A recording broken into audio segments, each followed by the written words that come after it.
Evelyn. Hi. Hi. Let's inspire hope and dreams today. So welcome to What Lights Us Up. Thank you so much for having me. It's my honor. Thank you. I'm so excited for this conversation. Immigration is such a hot topic right now in the US, but I think everywhere, I think we all have a story. We all come from immigrant backgrounds, being American, most of us at least, and either people are wanting to move to the US, like that dream of our immigrants, or we're not happy with how the US is going, and we want to understand, where did our ancestors actually come from? Why did they come to the US? And can I get citizenship through descent? Okay. And I think there's a certain trend around that as well. And so I think immigration stirs up a lot of questions around where we come from, why our ancestors emigrated to certain countries, and really the state of where we are now in present day and where we've sort of traveled the last 100 years. So tell us your story of what inspired you to get into immigration law. Wow, that's a very, maybe more than a day question, but I'll try to summarize it in a few minutes. So I was born and raised in South Korea, Seoul, Korea, and until high school. So I immigrated to the US with my family. My dad was an expat, like executive of the global company in Seoul, Korea, and he was transferred over to the US branch office, right? That's how I came here in the first place. I was his dependent child, right? And our life is great. You know, I was in high school. It was really beautiful, and it was really great, lifestyle. Because as an executive, family member of executive, we were given a housing, car, and high salary. So it was all beautiful, right? Then there was a huge economic downturn in South Korea, meaning they got rid of the U.S. branch office. They had to close the U.S. subsidiary, and suddenly my dad had a choice between staying in the US or going back to Korea, right? But staying in the US meaning quitting his career that he built over the past 25 years. And he chose to stay for our better education.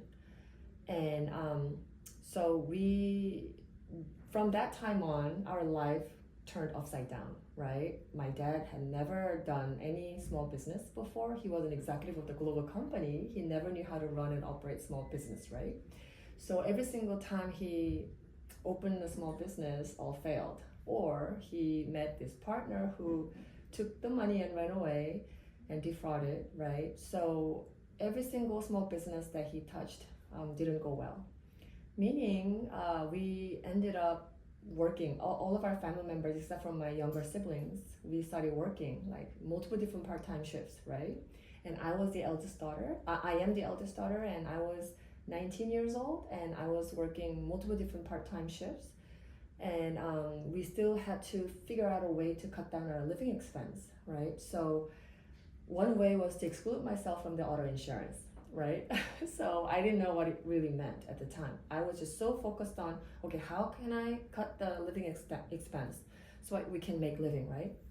So I signed the agreement with the insurance company. And the next day, literally the next day, after I signed the agreement, I got into a huge car accident on the way after I was done with my shift at a Japanese restaurant. I was working at a sushi restaurant as a waitress. It was late at night. I was driving alone, and there was a huge car accident.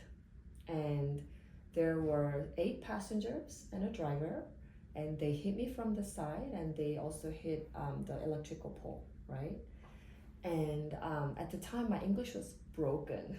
I couldn't really elaborate and explain myself fully in English. And the police came, and he immediately noticed that I couldn't really explain well, right? And I really tried my best to explain, but he said, oh, just go home. It's okay, just go home. So I went home, right, without fully explaining about the situation and my side of story. And the next day, the collision report came out, and it says, Evelyn dozed off behind the wheel. Evelyn admitted to the fact that it was all her fault. I couldn't believe the line. I still vividly remember when I read line by line, the statements that was indicated in the police report. I couldn't believe it, right? And I go, wait, that's not true. It wasn't me, right? I was the victim. So I try to fight the issue, fight the report by try to submit the supplementary report, and I try to call like multiple different law firms, and everybody says as soon as they found out that I don't have a insurance policy, they hung up the phone call, you know. So I ended up representing my cases by myself at the age of 19 because my parents can't speak English well. And I went through the mediation process myself where I had to settle and, you know, agree to pay for the damage for the Edison company. The other driver and 8 passengers sued me for their mental and physical damage for $500,000. So in the end, I couldn't, you know, defend myself because I didn't have the $500,000 that they were asking. So filed for default judgment, lost my credit for 7 years. My driver's license was suspended for 2 years. I was at UCLA at the time, and that's when I decided to go to law school and become an attorney because I really felt like I need to protect myself and my family, and I also wanted to help other people who might be in the same situation. Fight for what's right. Yeah, so that's how I became an attorney. And I tried to practice personal injury, and I hated it. I really didn't like it. So after trying multiple different areas of law, I ended up becoming an immigration lawyer because I'm an immigrant myself too, right? And I loved how I get to represent my clients and help them achieve their American dream, help U.S. companies hire foreign talents, right? And help family members unite in the United States. So immigration, unlike other areas of law, I really love the fact that everybody's a winner, you know, everybody's happy at the end of the day when I get my work done. So I love what I do, and that's how I became an immigration lawyer. Sorry, long story, right? But that's how I ended up being an immigration lawyer. Well, it sounds like it was 2 things. One, it was like your destiny almost, like that one day after you decided to get off the car insurance, it was like the universe sent you this sign of like, I get into this car accident and now I'm inspired to go fight for myself, which kind of planted that seed. And then it's like your immigration sort of story and background inspired this whole career path because it's where you come from. Mm-hmm. And you were fired up about helping people. Right. And really, there's so much I think that happens behind the scenes. Mm-hmm. I think I had mentioned why I've been wanting to talk to an immigration lawyer since last year. Yeah. And I think there's a lot of things that happen that we don't know about and we don't realize as Americans. We don't have these things happen because mm-hmm. we follow the law, we do things, you know, we're allowed in our country when we fly back. And I had a friend who is from Greece, mm-hmm. who had visited my next door neighbor for 3 months in the summer. Mm-hmm. So he didn't overstay the 90 days. Mm-hmm. He had an ESTA. Mm-hmm. He left, he was a world traveler, and he does YouTube videos. So that's very documented for like 5 or 7 years. Okay. So it's not like he started it like the day before he came to the US. He went off to go to Mexico, and then it was Christmas time, and he was in Mexico like 4.5 months, and our mutual friend said, why don't you come and spend Christmas back in the States? Like, don't spend it by yourself in Mexico, you don't know anybody. Yeah. He didn't think anything of it. Came back, he had a round trip ticket, had an inbound ticket to LAX, had an outbound ticket to LAX within 30 days over Christmas, arrived at LAX the day before Christmas Eve, and was detained by CBP, and they were asking him all these questions. Obviously, he's not allowed a phone call, so he's not allowed to call anybody, so everyone's looking for him, like he's supposed to be somewhere and he's not here. Yeah. And then they took everything, his phone, his laptop, and searched. After 24 hours, they allowed him a phone call. He was able to call someone with someone standing in front of him listening. Oh, God. And he said it was all men. And they were all men that were detained, and they were very mean. CBP was very mean. Yeah. And then he asked, what's the reason? So after 48 hours, so now he's sitting there on Christmas, 48 hours later, and they said, we're sending you back to Greece. And he said, and we're revoking your ESTA. He said, what's the reason? And he didn't know he was allowed to call an immigration lawyer. They said, we don't have a reason, we didn't find anything. And we're sending you back anyway. And so, to me, that, I think, really infuriated me and embarrassed me. Yeah.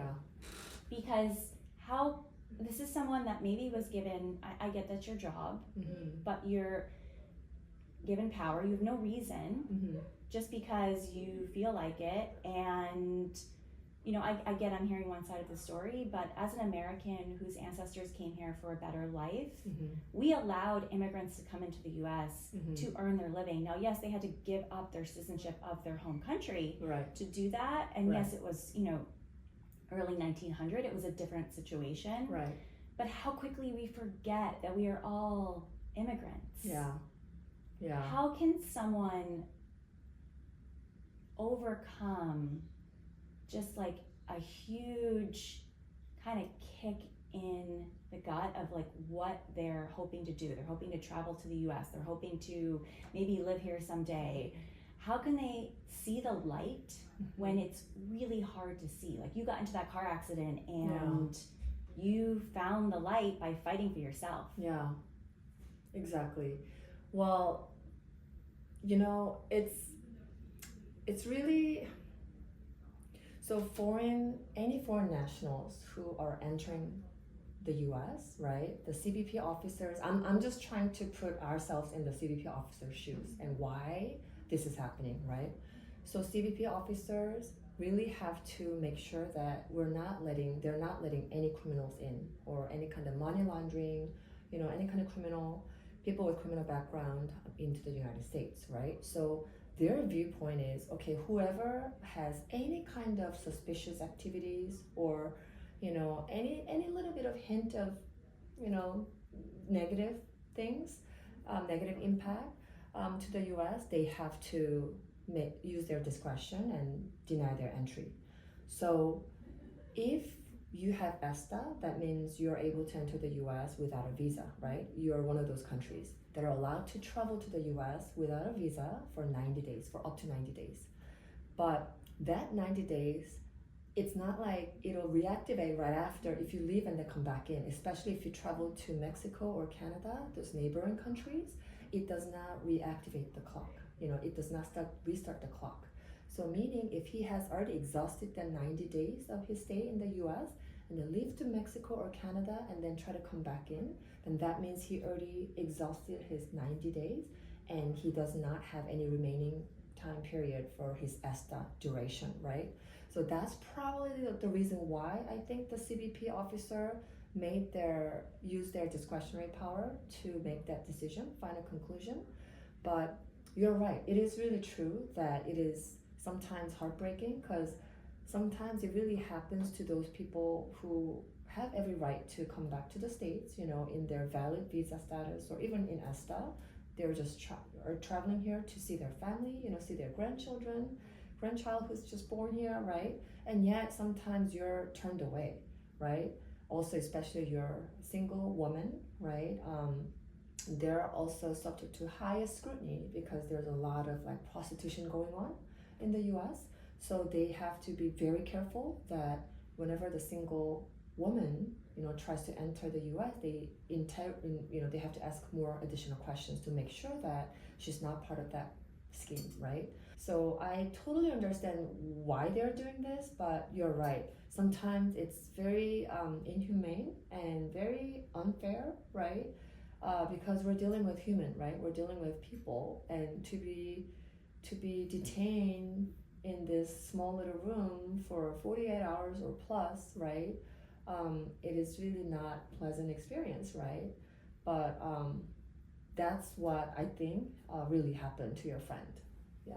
That's so interesting. We don't think about the other side, right? And we don't think about, and I think for whatever reason, it's not easy to figure it out. Of course not. I mean, it could happen to us easily traveling to another country. Yeah. We're only allowed 90 days in Europe. Yeah. And now Europe is, and other countries that didn't previously require visas are now requiring us to have visas, right? And so it's sort of this, it makes you think like the world has so many borders. Yeah.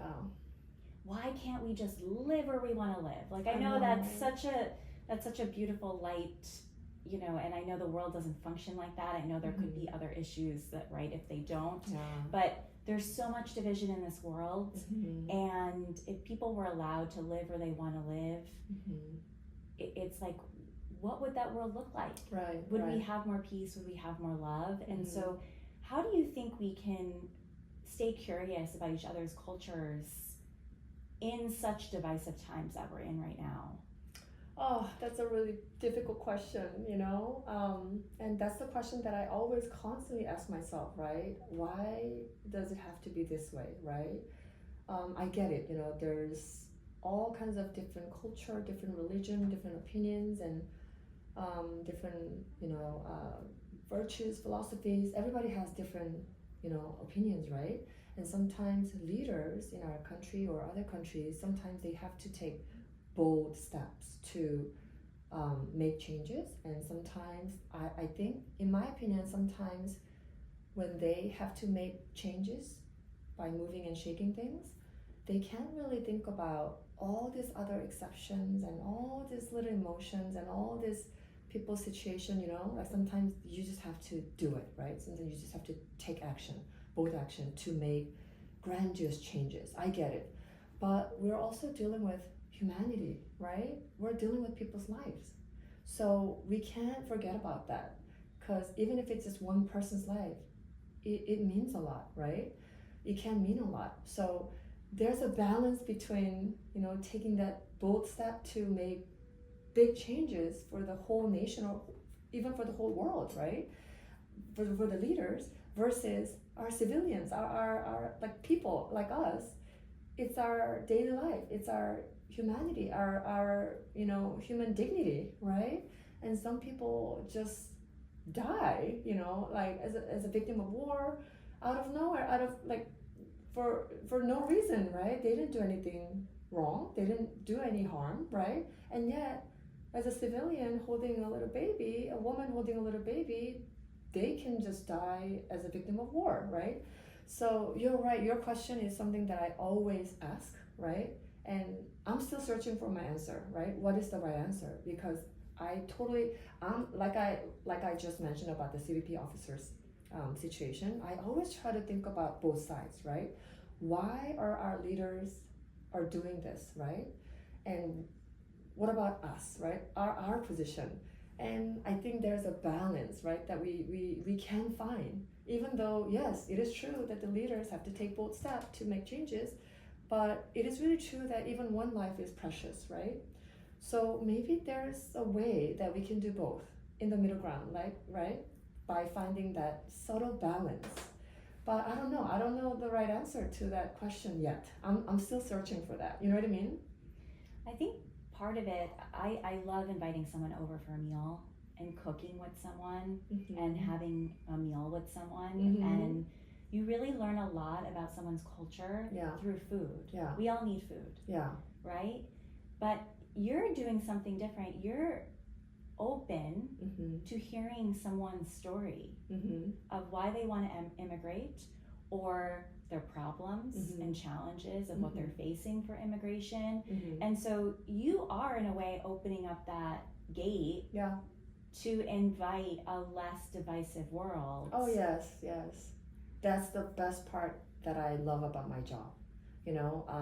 I help destroy the borders, right? I am the one who's literally overcoming the borders.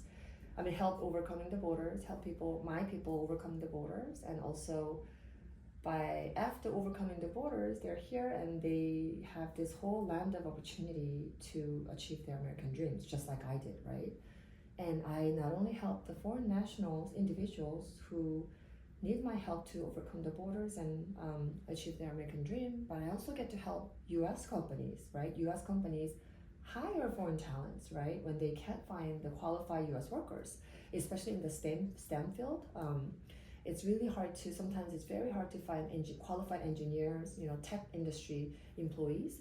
And I feel very rewarded when I, hear from my HR manager clients, oh my gosh, Evelyn, you don't understand, right? Like, this employee is so essential for this critical project, that will generate a lot of U.S. jobs and, increase revenues, not only increase our company's revenue, but will create U.S. jobs and boost the U.S. economy, right?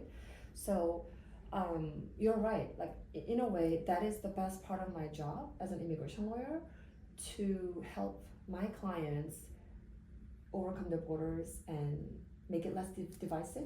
In that sense. Yeah, you're right. You're making a difference. I always say that. It's like when I work in fashion. My career, since I was in my 20s, was in fashion, and I'm like, I'm not saving the world. I'm not curing cancer. You're actually fighting for someone's rights, and I think that's very honorable. Mm-hmm. And I think even in fashion, I do a lot of negotiations with suppliers, and I fight for what's fair and right. Mm-hmm. And some of my colleagues would say, sometimes you're like, a lawyer. I'm like, I would have been a great lawyer. I would have made more money, a lot more money. But it fuels you to fight for what's right and fair, and it's like this fuel inside. Like, mm-hmm. No, I think this is what I want to fight for. Yeah, it's hard when we get deflated mm-hmm. by things not going our way, and then just mm-hmm. feeling like, what do we do now? Yeah, how do I fight for this dream? How do I fight for this? Mm-hmm. And I think some of us, we travel to find ourselves. Mm-hmm. We travel to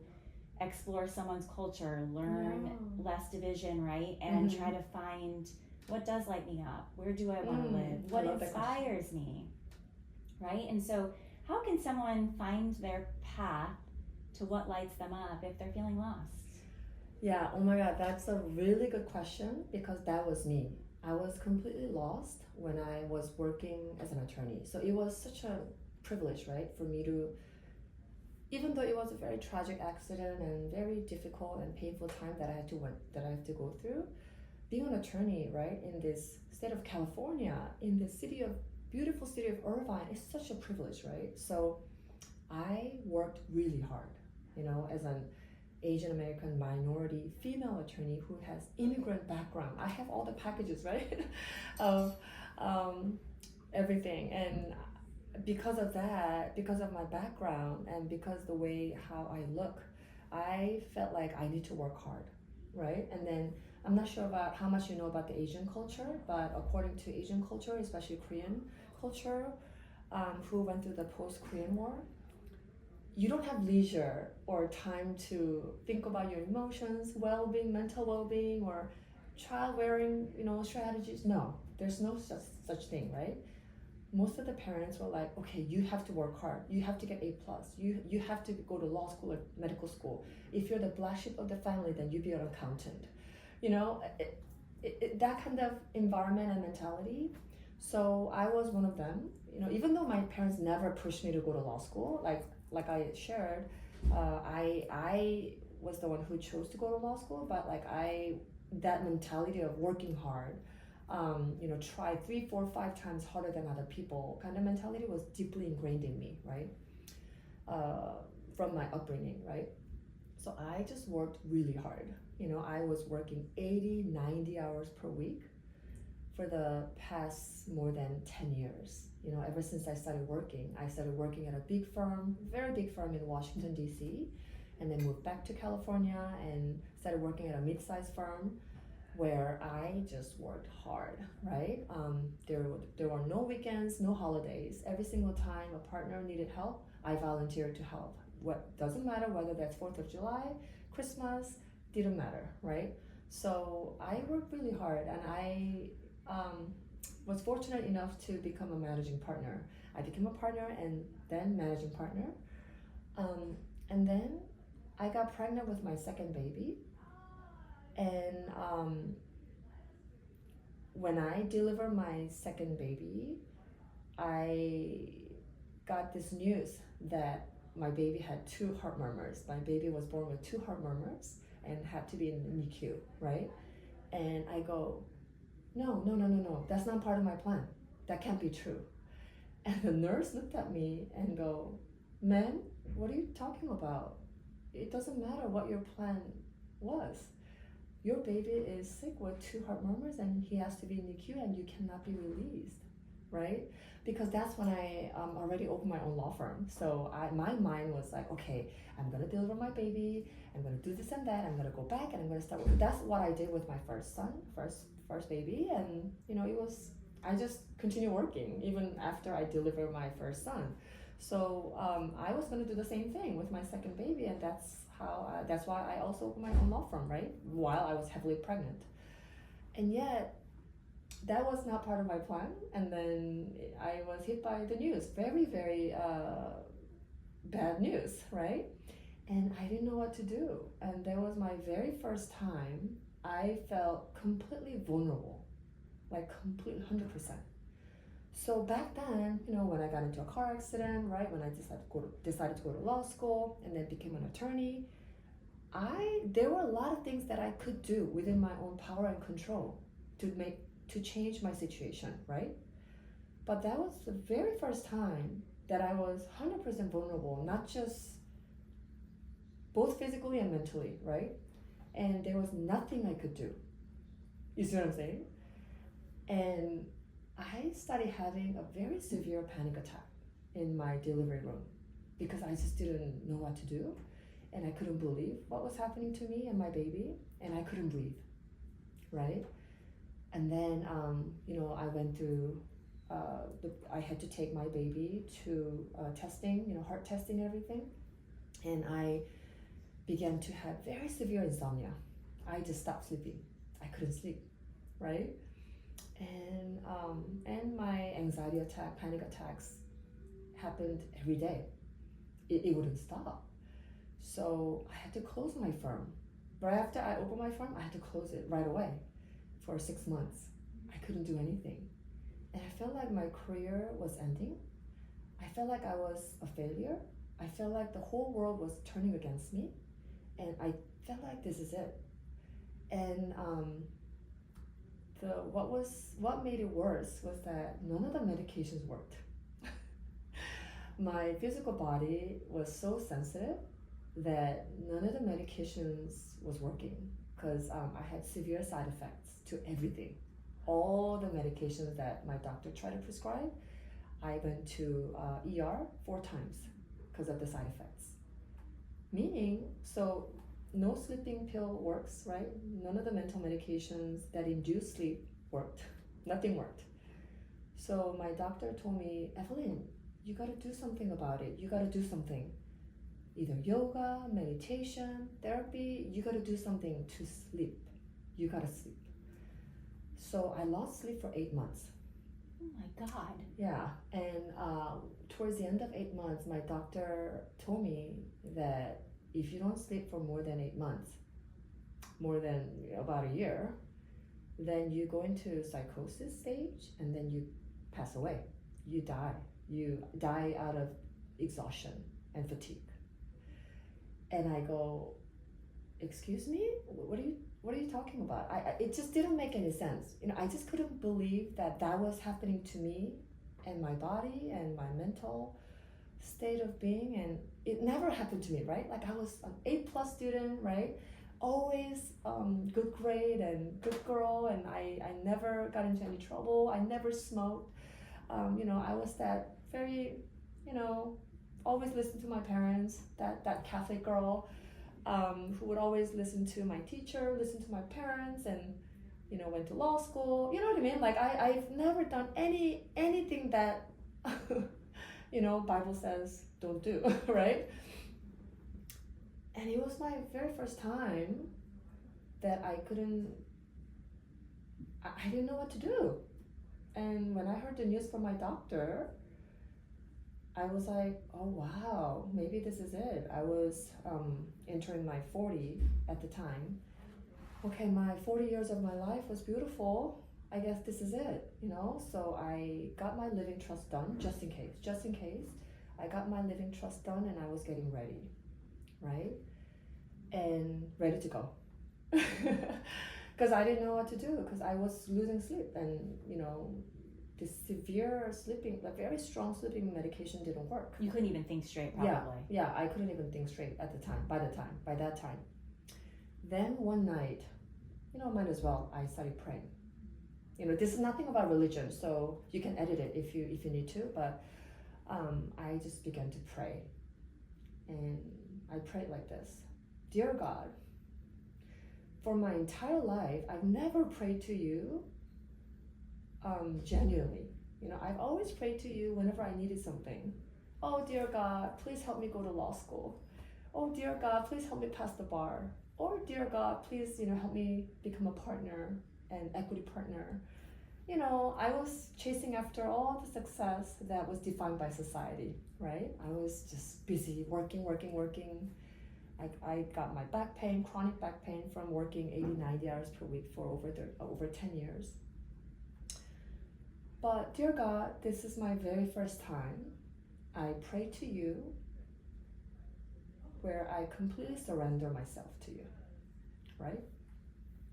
And I said, if it's your will for me to go, if it's my destiny, your purpose for me to go, then please take me ASAP, because I have my own human dignity, right?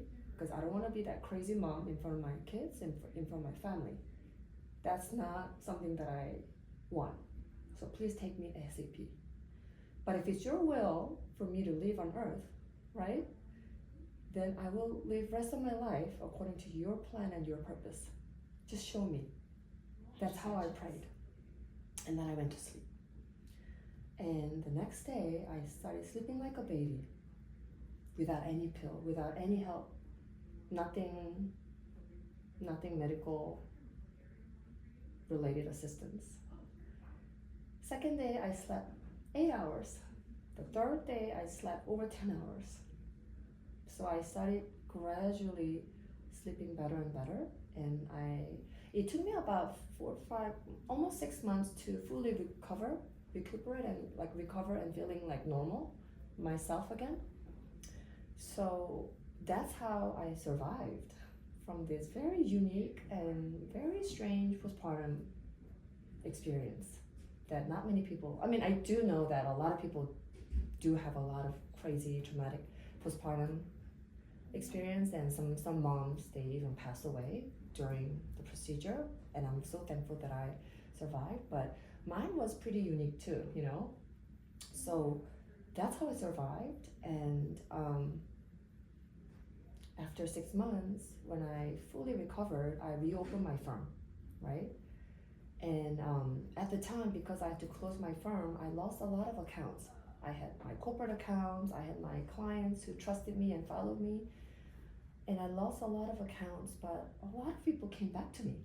A lot of companies actually came back to me saying, Evelyn, we've tried a lot of different lawyers, and we realized how detail-oriented and how hardworking you are. It was a really good experience, good opportunity for us to test and see how dedicated attorney you are. And we want to work with you again. Can we work with you again, and are you ready to reopen? And it was such a miraculous, very amazing moment for me, right? And I just couldn't believe what was happening. So a lot of people, most of them actually came back to me.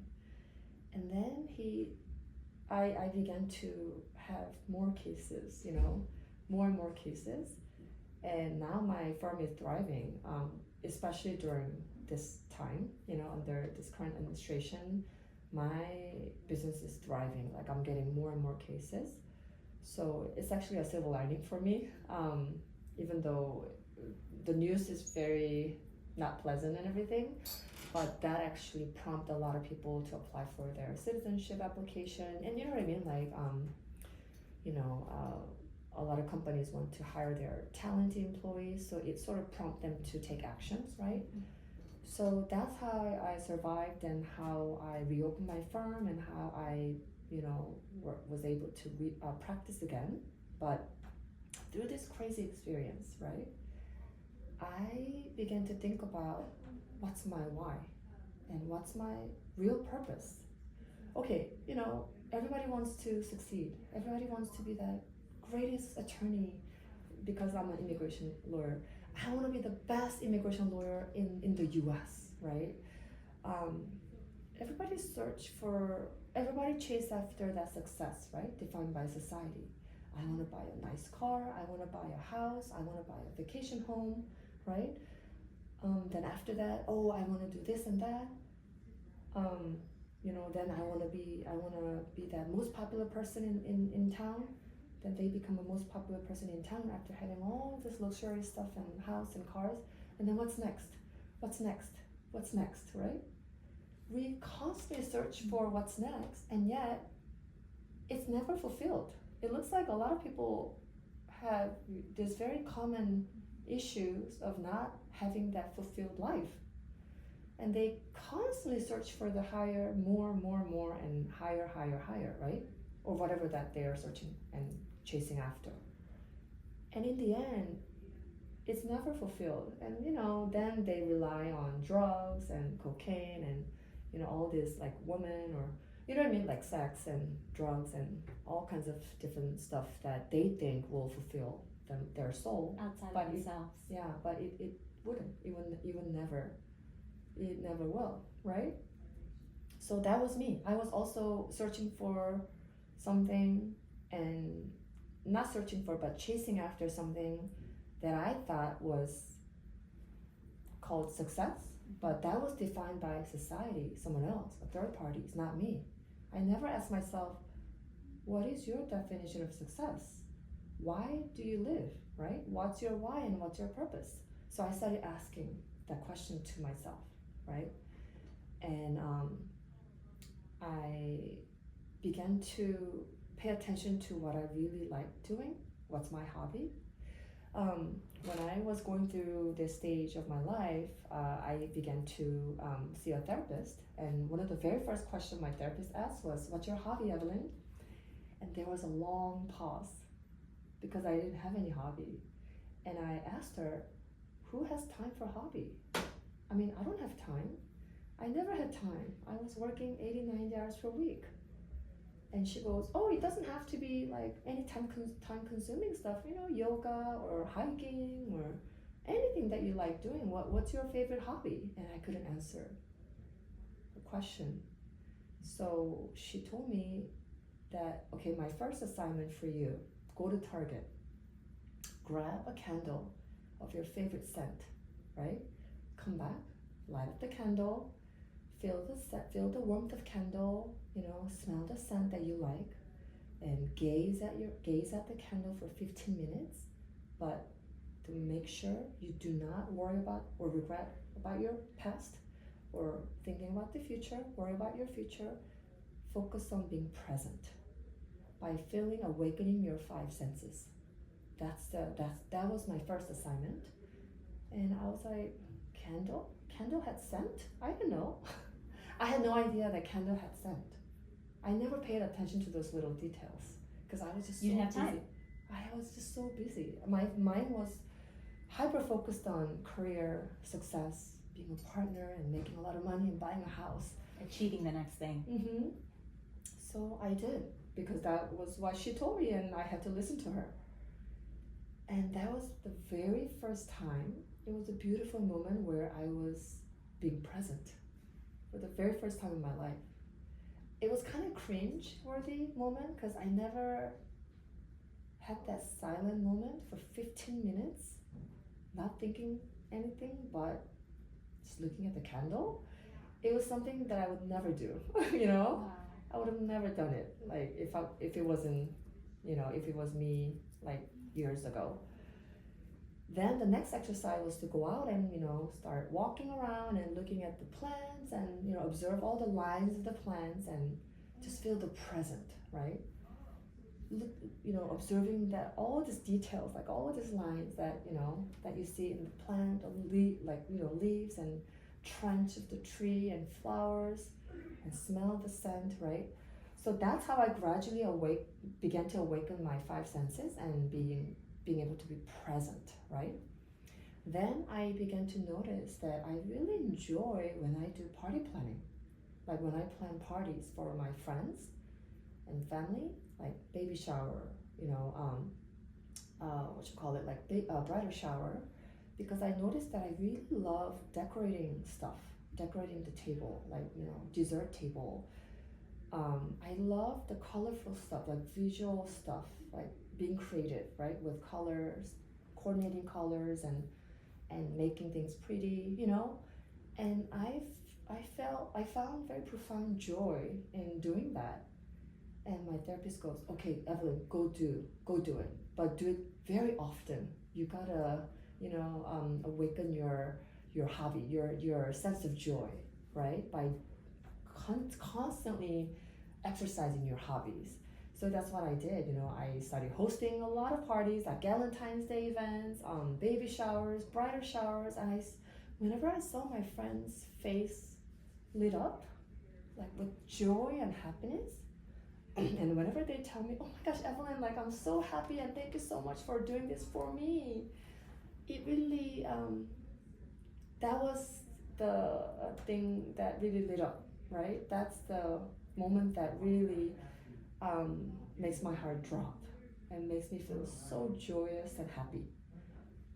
So I started doing that more often, and I began to notice that I love decorating stuff like interior designing and party planning. So that's how I found my hobby, and then I began to realize that my calling through all this crazy experience, actually starting from the very beginning of getting into car accident, going to law school, becoming an attorney, and then going through crazy postpartum, and then literally, having this new life, right? I literally felt like I rose from ashes, right? Rose from the ashes.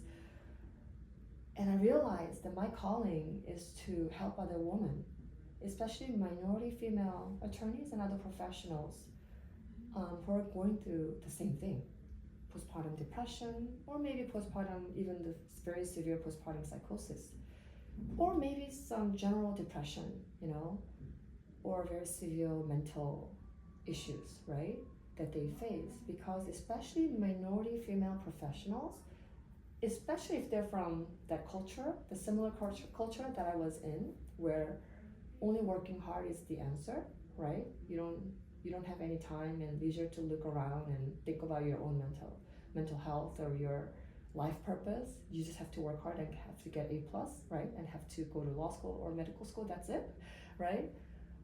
And have the most prestigious job and make a lot of money, and then be that successful person that is defined by society. I really want to help those other women who are suffering when they face with the situation for the very first time in their life, after living and working so hard without asking why they're working so hard, completely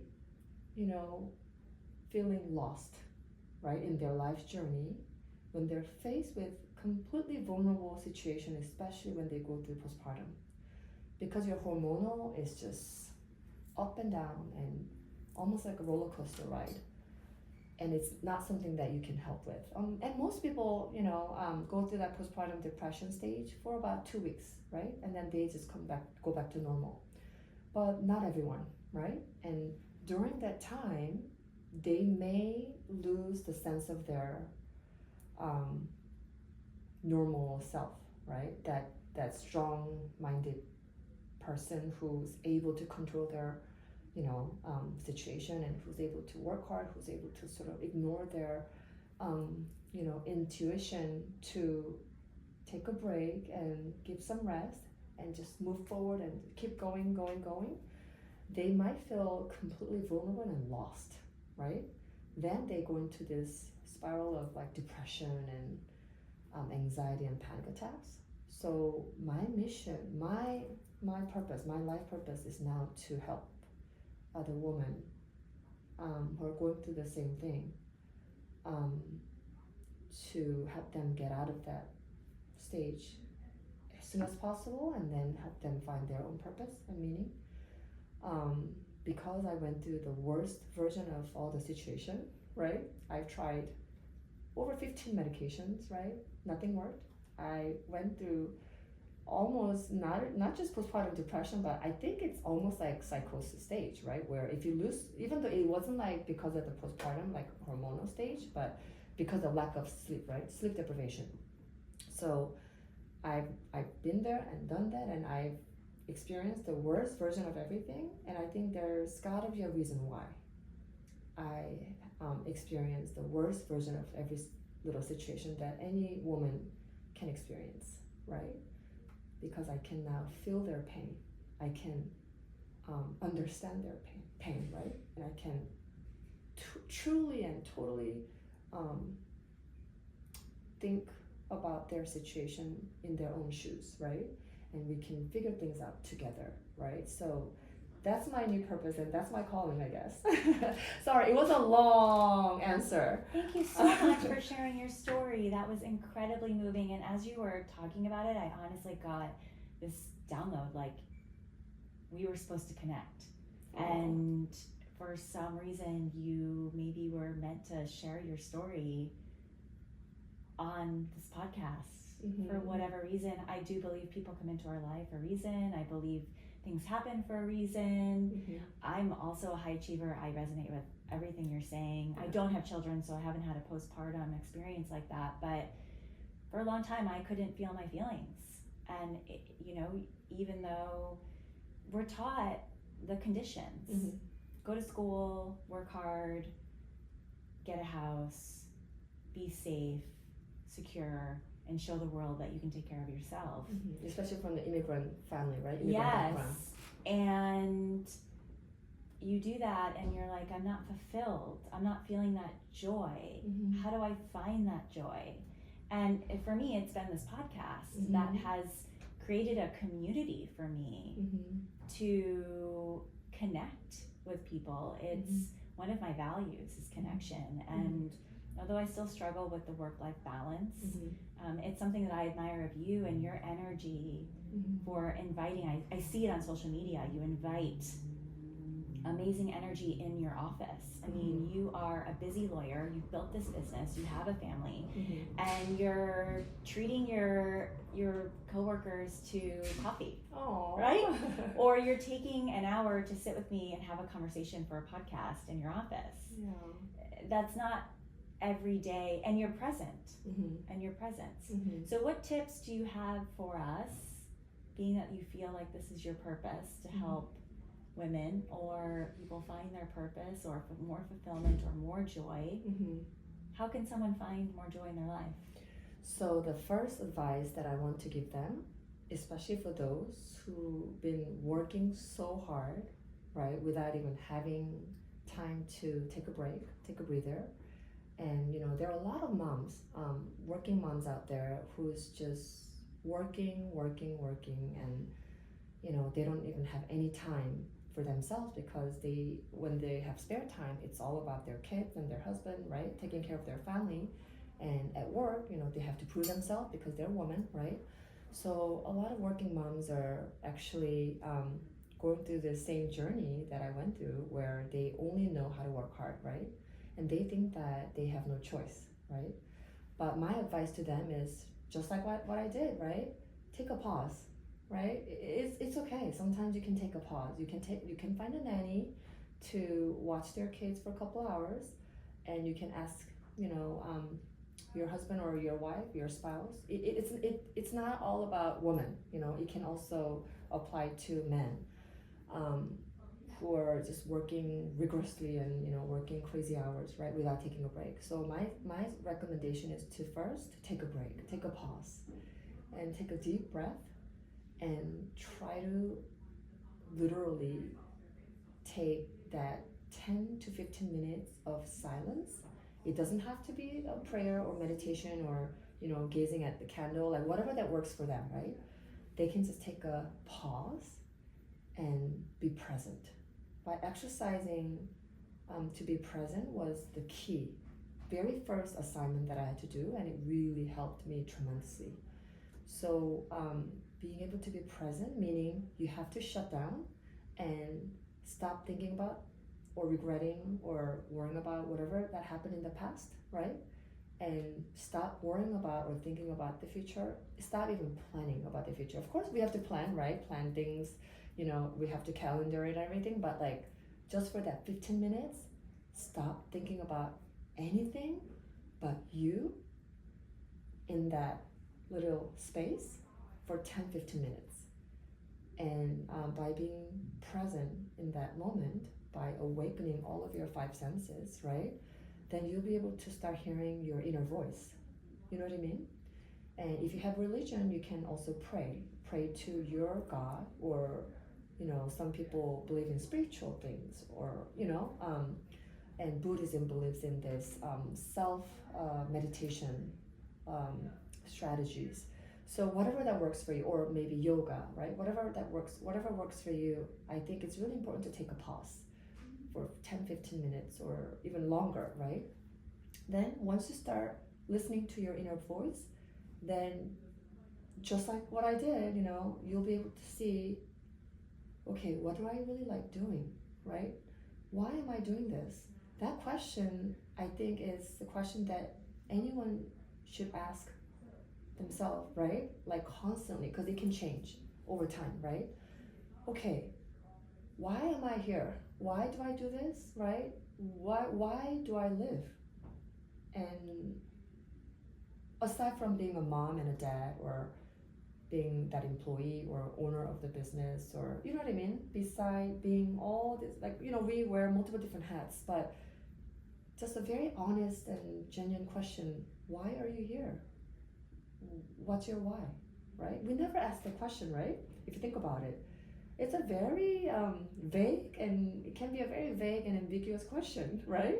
It can be frustrating at first, but when you start asking yourself the question, after exercising to be present first, after shutting down all about past and the future, then you start to see what really makes you feel happy and excited, and what really lights you up, right? What really makes your heart drop. Then once you start focusing on that, right, then you'll start to gradually see your why. And it's so beautiful, connection between being present, finding what really makes you feel joyous and happy, and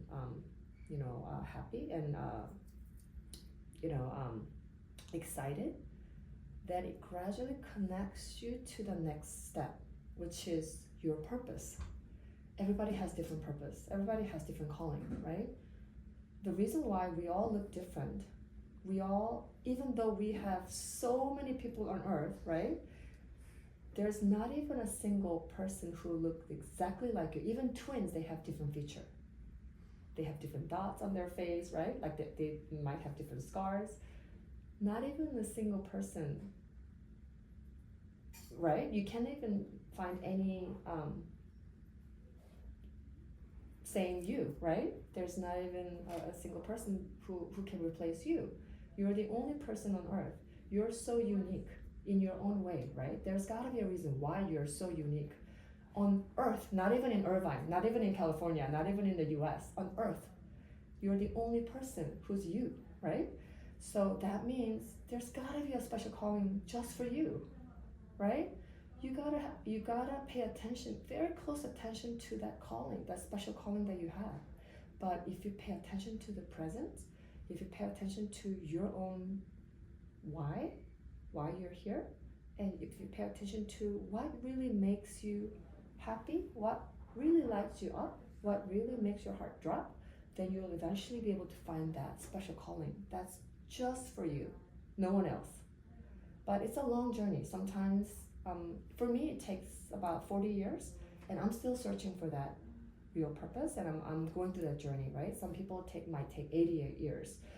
Some people might be so lucky and takes only about 12 years, right? Or 5 years, who knows? But I think everybody has different timing.